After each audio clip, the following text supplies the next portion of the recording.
आज मैं आपको बताऊंगी दादी के टोटके।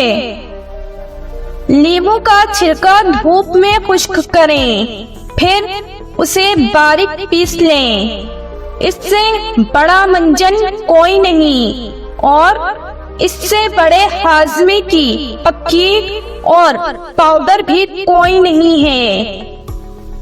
मीठा सोडा, सफेद नमक और नींबू के छिलकों का पाउडर, ये तीनों मिलाकर दांतों पर मने, हैरत अंगेज नतीजा सामने आएगा। मैदे का निजाम जब मुतासिर होता है तो दांत पीले होते हैं। मैदे के इलाज पर खासी तवज्जो दें।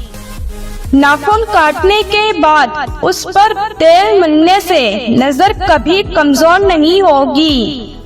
दिमाग मजबूत रहेगा, जिस्म हिलेगा नहीं, रेशा नहीं होगा, यादाश्त बेहतरीन रहेगी, झुर्रियां नहीं पड़ेंगी, जवानी की रौनक बाकी रहेगी, यानी बुढ़ापे का असर नहीं दिखाई देगा।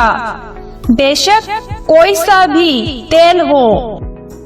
पाँव टांगों में हर वक्त दर्द हो या दर्द जाता नहीं हो, पाँव से हरारत खारिज हो रही हो, उसके लिए आसान टोटका ये है, सादा नमक लें, आयोडीन वाला नमक ना हो। मालिश की तरह टांगों पर वो नमक मले, नमक गिर जाएगा, फिर उठा लें, फिर मलें। 5-10 मिनट नमक की मालिश करें, उसके बाद किसी तेल से मालिश करें और फिर उसके बाद सो जाएं। पहले नमक की मालिश, फिर तेल की मालिश। पहले ही दिन जलन, दर्द, बेचैनी खत्म। इस हैरत अंगेज टोटके से फायदा लें।